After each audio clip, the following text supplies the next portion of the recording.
À la Verge naturopathe en compagnie de mon ami Dominique Fleury, hypnothérapeute. Bonjour Dominique, ça va bien? Bonjour Chantal, oui, ça va super bien. Bon, Dominique, j'aimerais ça qu'on un petit peu vulgarise qu'est-ce que l'hypnose a fait. Parce que dans notre tête, là, tu sais, on voit des spectacles avec Mesmer, fait que les gens, ils pensent des fois, moi pour entendre ça par les clients, que tu peux faire faire n'importe quoi à un client, puis c'est pas du tout ça. Explique-moi un petit peu comment ça fonctionne. Ben, moi, en fait, je pratique l'hypnothérapie. Donc, l'hypnothérapie, c'est une forme différente d'hypnose de celle de scène. La grande différence, en fait, entre l'hypnothérapie et l'hypnose de scène, c'est que ça fonctionne chez tout le monde. Ah. Donc, l'hypnose de scène, c'est pas tout le monde qui est réceptif à ce point-là, qui est aussi malléable. On parle de suggestibilité. Et ces gens-là, sur la scène, sont rapidement en hypnose. Tandis que pour travailler l'hypnose thérapeutique, on n'a pas besoin d'avoir des sujets aussi faciles. Donc, tout le monde répond à ce genre d'hypnose-là, puisque c'est un état modifié de conscience, un état naturel dans lequel on passe sans s'en rendre compte, en fait, là, au cours d'une journée. Comme par exemple, quand on lit un bon livre et qu'on perd le fil du temps, ou la bonne vieille exemple, là, quand on est sur la route et qu'on conduit, on est souvent dans notre tête, hein? Oui, puis des fois, on se demande comment on a réussi à se rendre. Exactement.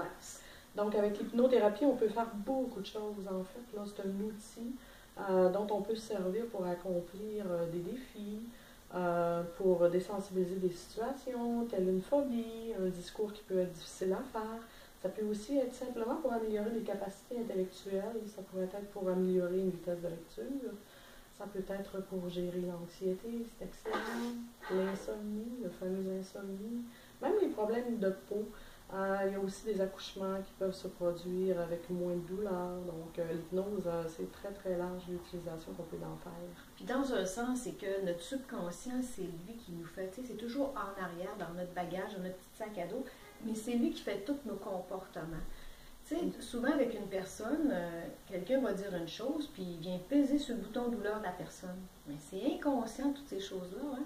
Oui, on dit que la plupart de nos comportements, en fait, sont inconscients. Ne serait-ce que l'exemple que je peux donner, on se lève le matin, on fait toujours les mêmes routines inconsciemment. D'une certaine façon, à l'instant où les choses se font sans réfléchir, ça peut être un comportement inconscient, effectivement. On reste dans notre zone de confort. Notre ego nous protège, j'aime bien ça rester dans ces mêmes choses. Fait que l'hypnose, elle peut quand même nous servir d'arme pour aller faire des corrections. Puis aussi, des fois, c'est qu'on s'en rappelle même pas. Tu sais, mettons, je te demande de me raconter quelque chose de ton enfance, c'est possible que ton subconscient il camoufle tellement qu'on ne le sait pas. Je pense que l'hypnose est capable d'aller le faire ressortir.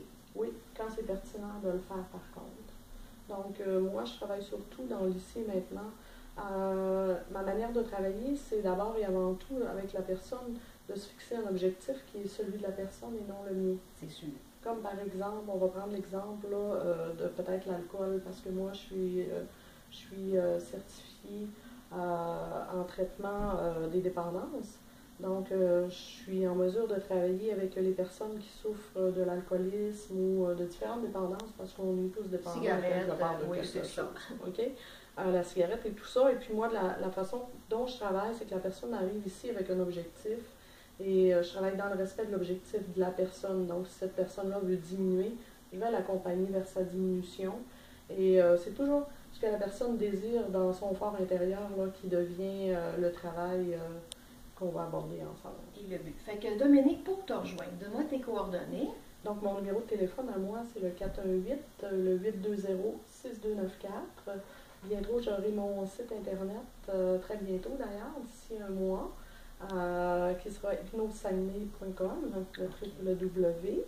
Et puis, on peut toujours m'adresser un message aussi. J'ai une page Facebook. Bien, génial. Merci beaucoup. Merci beaucoup. Et bonne santé. Merci.